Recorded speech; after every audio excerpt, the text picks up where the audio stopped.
A nation reveals itself not only by the men it produces, but also by the men it honors, the men it remembers. John F. Kennedy. The air was thick with tension and the distant rumble of engines. It was May 3, 2016, a day that would become one of the darkest in the annals of special operations history. The town of Tal Esquf in Iraq had become the stage for a confrontation that no one could have anticipated. Amidst the chaos, Special Warfare Operator First Class Charles Keating IV, known to his comrades as Charlie, was about to face a challenge that would test his courage and determination to their limits. Charlie and his quick reaction force were racing against time. The advise and assist team of U.S. service members and their Kurdish partners were already in the town, trying to hold their ground against a force of over 120 ISIS fighters. The enemy was heavily armed, with 19 armored technical vehicles and at least one heavily modified bulldozer. The defenders were vastly outnumbered and outgunned, consisting of fewer than a dozen U.S. service members.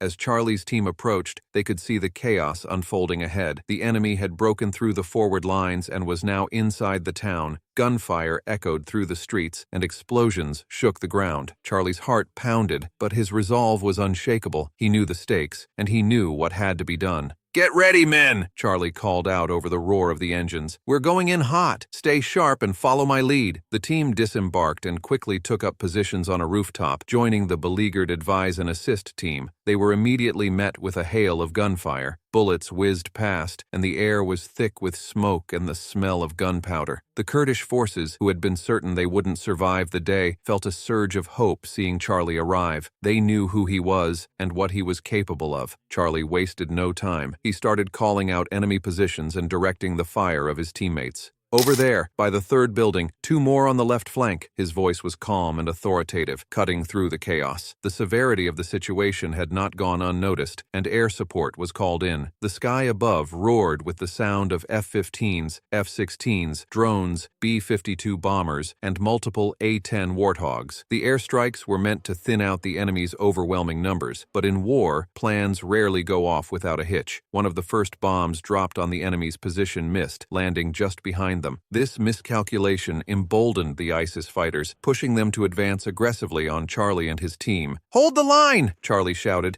his voice carrying above the din of battle. "We can't let them break through!" One of Charlie's teammates later remarked, "The best guys in a firefight will always be in the most dangerous positions, because someone has to hold those positions, regardless of how dangerous it is." And that's exactly what Charlie did. He positioned himself where the enemy's fire was the most concentrated. His teammates watched in awe as he stood his ground, completely fearless and selfless. Approximately 2 hours into the firefight, the situation grew increasingly dire. The enemy was relentless, and Charlie's team was getting overrun. But Charlie held his position, single-handedly eliminating dozens of enemy fighters and preventing them from flanking his teammates. Bullets were flying everywhere, but he remained steadfast. In the heat of the battle, Charlie's bravery shone brightly. General George S. Patton's words came to life. "Courage is fear, holding on a minute longer." Charlie embodied this courage, holding the line with unwavering determination. But eventually, the inevitable happened. One round found its mark, piercing through his body armor. "Charlie's hit!" a voice cried out. Despite the team's best efforts to treat his wound and get him medevaced out of the area quickly, the injury was too severe. Charles Keating IV, a man who had given everything for his brothers and his mission, made the ultimate sacrifice that day. His actions, however, ensured that no other U.S. troops were injured, and the Kurdish forces managed to take back Tal Esquf. Over 70 ISIS fighters were killed, and all their armored vehicles were destroyed. In the aftermath, the impact of Charlie's heroism was deeply felt. A few days later, one of his platoon mates sent a heartfelt letter to Charlie's parents, saying, "Please tell everyone Chuck saved a lot of lives today." Partner force fled, and Navy SEALs held the line. Chuck was leading the fight as always. He went unconscious with that big signature smile on his handsome face. Chuck was full of aloha, but also a ferocious warrior who killed dozens today to save his brothers. Long live the brotherhood. To understand Charlie's bravery, we must appreciate the commitment of a soldier to his team.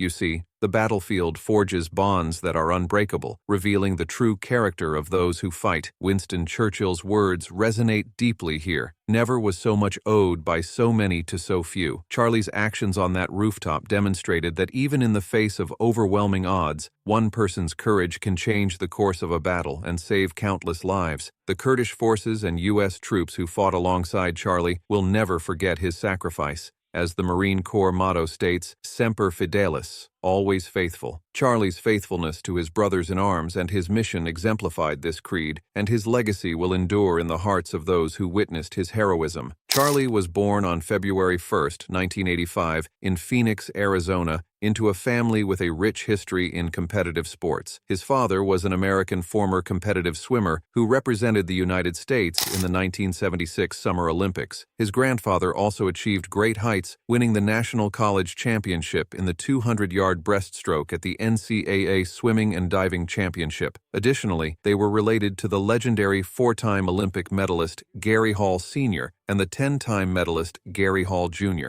Growing up, Charlie followed in his family's footsteps. During high school, he made a name for himself in sports, particularly as a champion runner in his junior and senior years. His talent and hard work earned him a place on the track team at Indiana University after he graduated from high school. Everything changed for Charlie after the tragic events of September 11, 2001. These terrorist attacks inspired him to serve his country. Determined to become a U.S. Navy SEAL, he left Indiana University and enlisted in the Navy in 2007. By 2008, he had successfully completed the grueling Basic Underwater Demolition SEAL (BUD-S) training. Charlie served with distinction on 2 deployments in support of Operation Iraqi Freedom and 1 tour in Afghanistan for Operation Enduring Freedom. His dedication to his mission and his brothers in arms never wavered. After his combat tours, he served as the leading petty officer of the West Coast Sniper Reconnaissance Training Cell, training future SEALs to be as skilled and prepared as he was. After his time as an instructor, Charlie returned to a West Coast-based SEAL team as a platoon leading petty officer in February 2015. He was deployed to Iraq for the 3rd time in support of Operation Inherent Resolve. Charlie's bravery and exceptional service were recognized through numerous decorations, including the Silver Star, the Navy Cross, a Purple Heart, a Bronze Star Medal with Valor, and many others. In the world of special operations, where the stakes are always high and the demands are relentless, the loss of a warrior like Charlie is deeply felt.